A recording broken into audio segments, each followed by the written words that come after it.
Assalamualaikum warahmatullahi wabarakatuh, Bapak Ibu. Jumpa lagi bersama saya Joko Wahyono di sini. Bapak Ibu, ada dua istilah yang sering kita dengar dalam diskusi pada kurikulum Merdeka. Istilah pertama itu adalah istilah teaching and rate level, dan yang kedua tentang fleksibilitas mengajar. Nah, untuk itu karena seringnya kata-kata ini dimunculkan, ya tentunya kita mencoba untuk mendalami apa sih sebenarnya teaching and rate level itu dan seperti apa fleksibilitas mengajar itu. Nah, untuk itu Bapak Ibu, dalam bahasan kali ini saya akan membahas khusus tentang fleksibilitas dan teaching and rate level tersebut, ya. Jadi yang pertama, apa itu teaching and rate level, ya? Apa yang harus dipersiapkan guru, ya, untuk melakukan pendekatan, ya, teaching and rate level tersebut, dan yang kemudian adalah implementasinya dalam kurikulum Merdeka, ya. Untuk itu Bapak Ibu ikuti presentasi ini hingga tuntas, ya.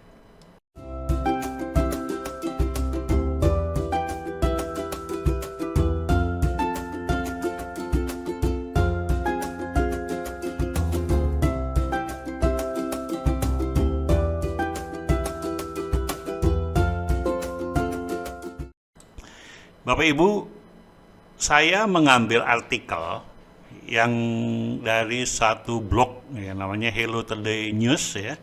Judulnya Fleksibilitas Mengajar dalam Kurikulum Merdeka dengan Pendekatan Teaching and Rate Level. Ini bagus sekali artikel ini, ya, makanya saya ambil dan coba kita ulas bersama, ya.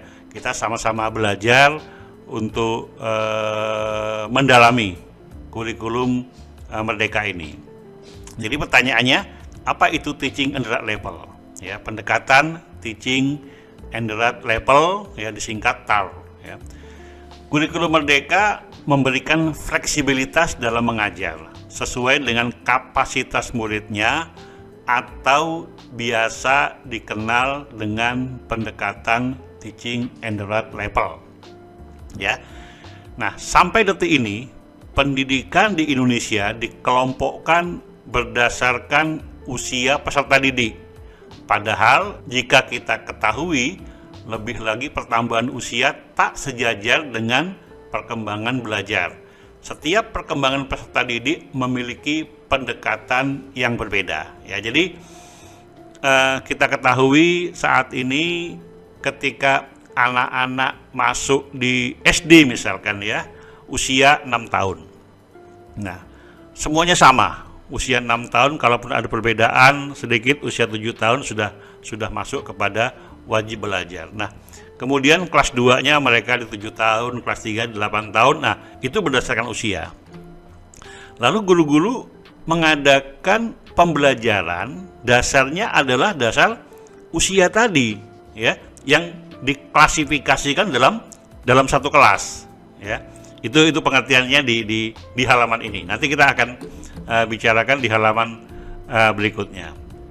Nah, pendekatan ini dibuat dengan menyesuaikan capaian, tingkat kemampuan serta kebutuhan peserta didik. Peserta didik tidak terikat pada tingkatan kelas, namun disesuaikan berdasarkan kemampuan peserta didik. Nah, pendekatan pembelajaran TAR ini, teaching and rate level ini, kalau tadi saya sebutkan bahwa kita selama ini berdasarkan usia, ya, ke depan pendekatan teaching and rate level itu menyesuaikan capaian anak. Jadi dalam satu kelas itu bisa terjadi anak yang belajar cepat, ya, anak yang belajar cepat. Jadi mereka akan pindah cepat dari satu modul ke modul lainnya, ya. kemudian ada anak yang sedang-sedang aja, anak reguler lah, yang biasa-biasa saja. Jadi kalau misalkan kita sudah memberikan dalam satu semester itu katakanlah 10 modul gitu, 10 modul, ada anak yang selesai dalam waktu 3 bulan, ya. Tapi ada anak yang selesainya normal dalam waktu 6 bulan, ya. Tapi juga ada anak, ya, yang pencapaian belajarnya sudah 6 bulan baru selesai 5 modul. Nah, disinilah letak perbedaannya, ya. Perbedaannya dalam satu kelas ada anak pencapaiannya cepat, sedang, dan lambat. Nah, disinilah pendekatannya dilakukan dengan pendekatan yang berbeda. Ya, ini prinsipnya seperti itu dulu, ya. Kemudian lebih menariknya bahwa kurikulum Merdeka memberikan kebebasan kepada guru dalam mengajar disesuaikan dengan kemampuan peserta didiknya yang kemudian dikenal dengan pendekatan teaching and level. Jadi guru diberi kesempatan untuk yang cepat, ya diberikan pengayaan, ya. Jadi nggak nunggu ini lagi. Wah, dia modul 1 selesai, modul 2 selesai, 3 sampai 10 modul udah selesai. Apalagi ya diberikan pengayaan, ya. Apakah project ataukah apa yang disesuaikan dengan kondisi yang ada. Nah, di sini perbedaan inilah, ya, perbedaan inilah timbulnya istilah teaching and level. Itu dulu pengertiannya, ya. Fakta ini tentu saja menjadikan konsep pendekatan TAR sebagai hal yang perlu dibahas lebih mendalam lagi. Nah, ini ya, kita coba untuk mendalami pendekatan teaching and level ini, ya. Nah, untuk menerapkan pendekatan ini tentunya seorang pendidik harus melakukan beberapa tahapan, ya. Yuk disimak beberapa tahapan sebagai berikut. Jadi apa saja tahapannya yang harus dipersiapkan guru? Yang pertama, guru harus memahami peserta didik, ya. Pahami peserta didik Bapak Ibu guru semua dengan apa yang mereka sukai, tipe gaya belajar apa yang membuat mereka nyaman, serta bagaimana karakteristik setiap peserta didik.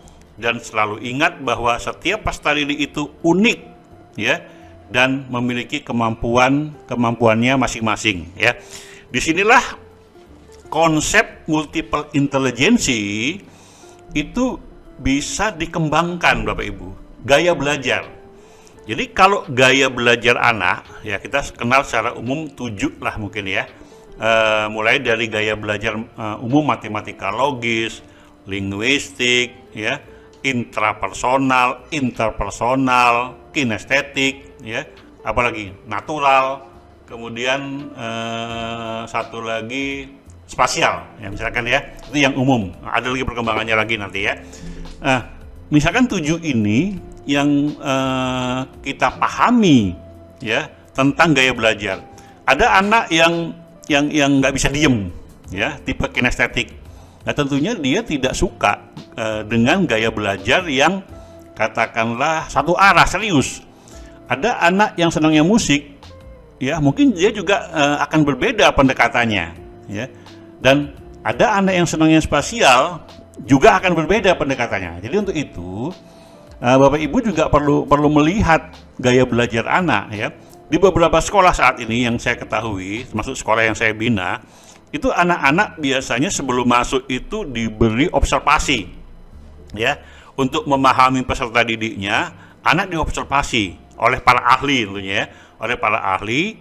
Kemudian dari situ kita bisa kelompokkan, anak ini tipenya katakanlah linguistik, ya.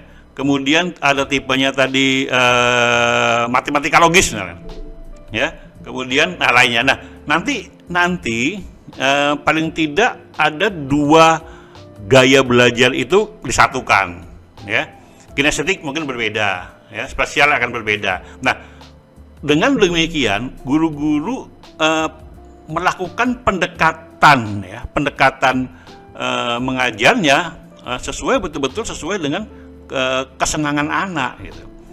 Ya, ini memang tidak mudah ya Bapak Ibu ya. Tapi saya pikir ini hal yang menyenangkan ya. Bila Bapak Ibu bisa mendalami dan melakukan pendekatan sesuai dengan kebiasaan atau yang mereka sukai. Ya, dan ini menarik untuk kita bisa gali, kita bisa dalami, bisa dikembangkan di sekolah Bapak Ibu, mungkin bisa dikembangkan. Ya, tentunya ada bahasan-bahasan khusus nanti. Bapak Ibu harus juga mengenal lebih jauh apa itu multiple intelligency. Kalau selama ini mungkin secara teori saja atau ini. Nah, sekarang ini diberi kesempatan di kurikulum Merdeka ini, diberi ruang ya. Karena apa? Karena fleksibilitasnya ya, guru-guru diberi kesempatan untuk mengembangkan pendekatan pembelajaran dengan cara ini, teaching and level ini. Kalau dulu permasalahannya apa? Permasalahannya kontennya terlalu banyak, waktunya sedikit. Nah, sekarang dengan kontennya diperkecil ya, artinya dipersempit, diambil esensialnya aja. Jadi materi-materi pentingnya saja, sehingga Bapak Ibu punya waktu yang banyak untuk melakukan pendekatan gaya belajar para murid ya. Jadi, nah kalau para muridnya nyaman dengan gaya belajarnya dan Bapak Ibu melakukan pendekatan sesuai dengan gaya belajarnya itu, ya insya Allah hasilnya ya itu bisa lebih maksimal. Yang kedua, persiapan guru adalah rancang perencanaan pembelajaran ya. Rancang perencanaan pembelajaran yang disesuaikan dengan hasil identifikasi peserta didik serta mengelompokkan peserta didik dalam tingkat yang sama ya. Jadi memang ini satu sisi kita melihat anak-anak dibagi kelompok berdasarkan berdasarkan level. Ada yang level cepat, ada yang level sedang ya kan, ada yang level lambat. Yang cepat diberikan pengayaan, yang sedang biasa, yang kurang diberikan remedial misalnya seperti itu ya. Tapi dalam satu sisi ya, Bapak Ibu juga mengajarnya disesuaikan dengan gaya belajar ya. Nah, untuk itu saya pikir perlunya Bapak Ibu merancang pembelajaran dengan juga multiple. Jadi tidak hanya satu arah, tapi juga dengan suara, dengan gerakan, dengan gambar, jadi banyak yang bisa Bapak Ibu berikan, sehingga tipe-tipe gaya belajar yang dimiliki anak itu semuanya bisa dapat gitu ya. Ya mungkin kita tidak mungkin satu saja ya, satu gaya belajar saja, karena dalam satu kelas itu mungkin ada 6 atau 7 gaya belajar yang dimiliki para siswa ya. Jadi untuk itu dikombinasi gaya belajar, pendekatan belajar itu dengan dengan media ya, dengan media yang bisa menjangkau tipe gaya belajar tadi ya. Nah, mungkin Bapak Ibu bisa banyak nanti searching di beberapa negara atau di beberapa sekolah di Indonesia yang sudah melakukan pendekatan gaya belajar ya. Kemudian yang ketiga, Bapak Ibu, yang ketiga adalah mengikuti ragam pelatihan ya. Yang jelas bila Bapak Ibu belum menguasai dari salah satu tadi ya, apakah tadi pendekatan teaching and level, kemudian tipe gaya belajar, tapi saya kira kalau teaching and level itu nggak terlalu sulit lah, karena Bapak Ibu dalam waktu singkat pasti bisa mengetahui anak yang cepat, anak yang sedang, anak yang lambat. Tapi yang menjadi tantangan Bapak Ibu, bagaimana agar mereka menyukai pendekatan yang Bapak Ibu tawarkan kepada mereka, yang Bapak Ibu sajikan kepada mereka ya. Untuk itu nanti ikuti, saya akan memberikan 10 cara mengajar yang asik dan menyenangkan ya di video berikutnya saya coba untuk memberikan gambaran kepada Bapak Ibu sehingga anak-anak bisa menikmati pembelajaran Bapak Ibu ya. Itu apa yang dipersiapkan para guru. Yang pertama, pahami peserta didik, yang kedua, rancang pembelajaran, dan yang ketiga, mengikuti ragam pelatihan. Jadi tentunya seorang guru harus punya mindset yang namanya grow, ya, tetap bertumbuh, tetap belajar, tetap kurang, ya, tetap kurang, kita tetap harus belajar. Karena apa? Guru yang sudah merasa cukup, guru yang sudah merasa matang, ya, kita ketahui Bapak Ibu, kalau buah yang sudah matang biasanya mendekati busuk.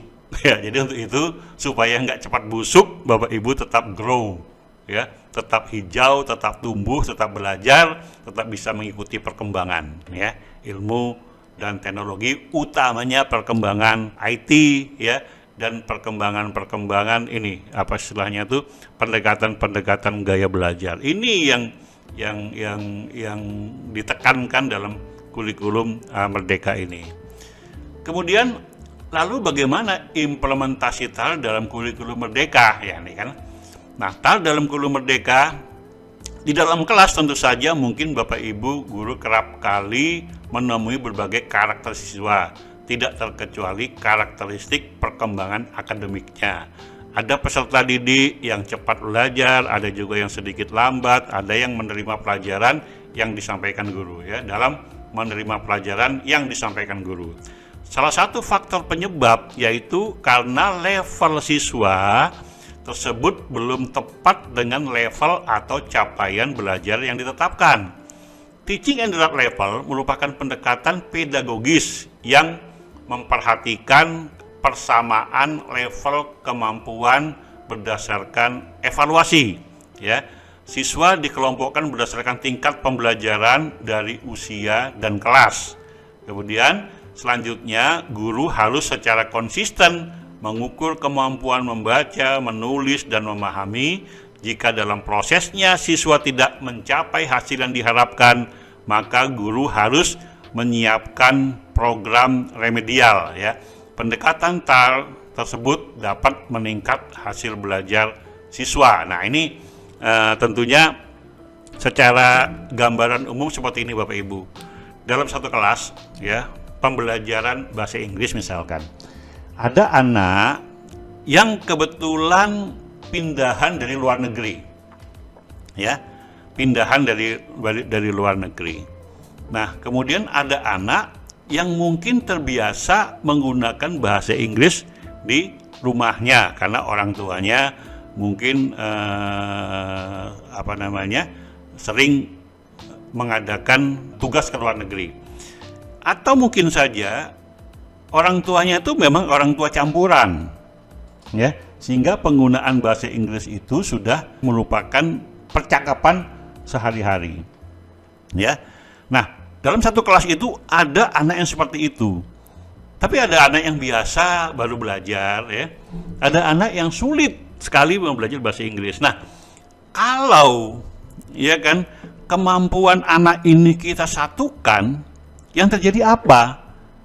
Bisa jadi anak yang tidak sesuai kemampuan, gitu kan. Padahal yang wajar memang kemampuan yang memang mereka belum paham, itu yang wajar. Ya, yang tidak wajar anak-anak yang sudah belajar terlebih dahulu karena mereka dari luar negeri atau kebiasaan di rumah, karena sehari-hari bahasa Inggris bukan bahasa ibu kita, gitu ya, bukan bahasa harian kita, ya.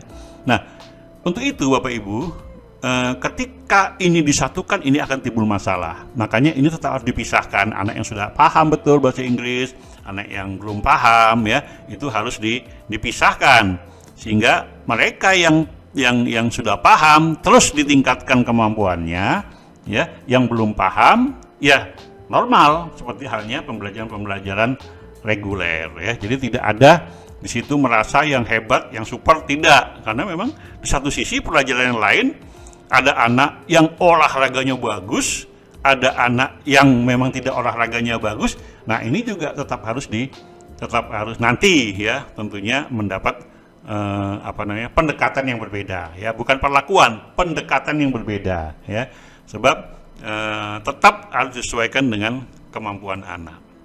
Jadi teaching and interact level merupakan pendekatan belajar yang tidak mengacu pada tingkat kelas ya Bapak Ibu ya.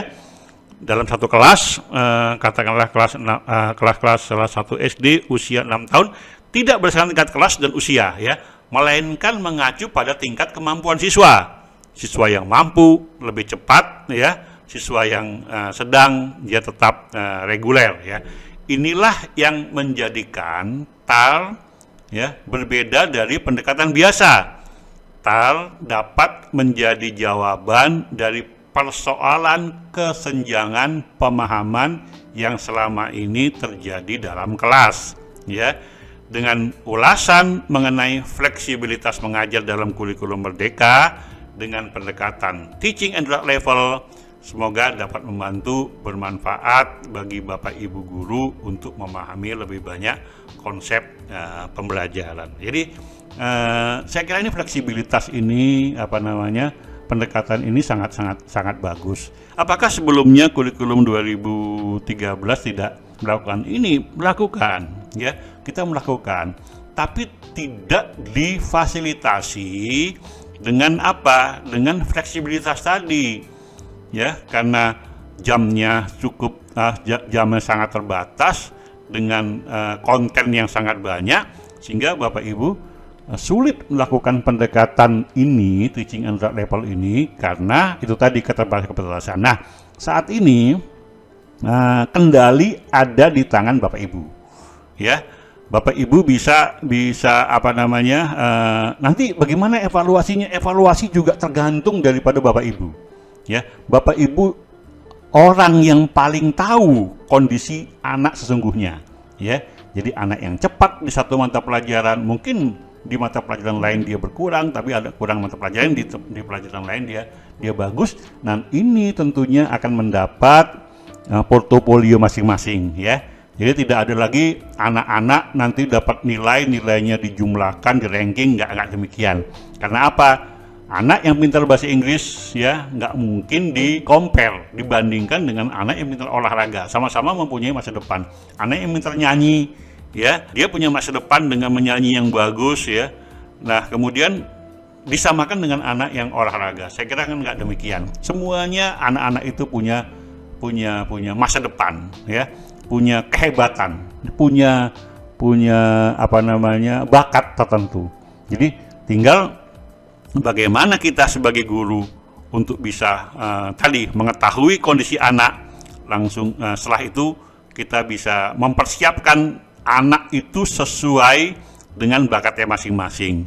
Kita bisa melejitkan anak-anak didik kita sesuai dengan kapasitasnya. Yang cepat akan cepat ya, yang lambat tentunya kita bisa beri kesempatan mereka untuk bisa remedial. Saya kira begitu Bapak Ibu. Terima kasih. Kemudian bila Bapak Ibu ingin mendapatkan materi presentasi ini ya, materi ini akan kami letakkan di kolom komentar bagian atas ya.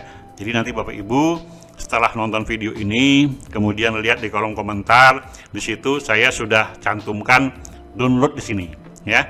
Kemudian kami minta feedback ya Bapak Ibu. Nanti setelah Bapak Ibu berhasil, tulis sudah download bila Bapak Ibu berhasil, dan sampaikan bila belum berhasil ya, agar tim kami dapat membantu Bapak Ibu ya.